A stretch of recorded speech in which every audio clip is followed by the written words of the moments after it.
శ్రీకైవల్యపదంబు చేరుటకునై చింతించెదన్ లోకరక్షైకారంబకు భక్త పాలన కళా సంరంభకున్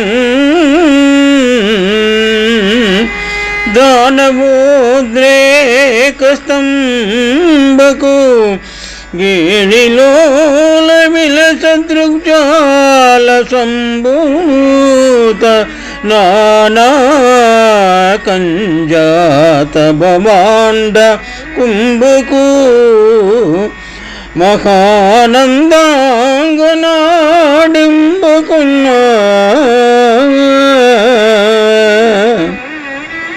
శ్రీమద్భాగవతానికి శ్రీకారము చుడుతూ పుణ్యపురుషుడైన బమెర పోతన దాని యొక్క పరమార్థాన్ని ప్రయోజనాన్ని ఈ విధముగా తెలియచేయుచు శ్రీకృష్ణ పరమాత్మను స్మరించుచున్నారు.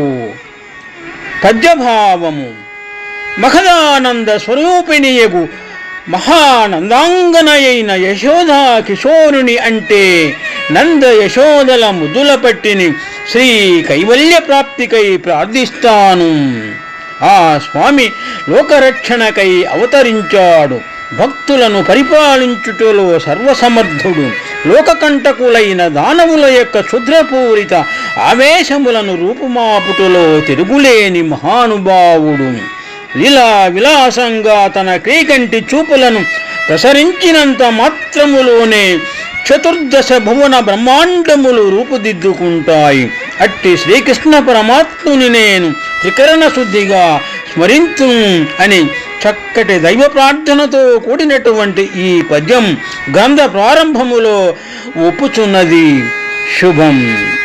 శ్రీ కైవల్యపదంబు చేరుటకునై చింతించెదన్ లోకరక్షైకారంభకున్ భక్త పాలన కళా సంరంభకున్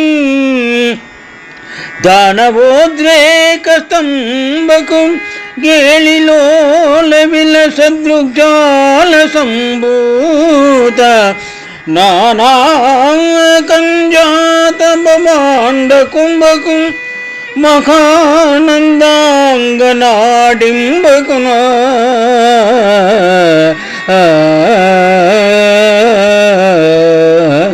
శుభం.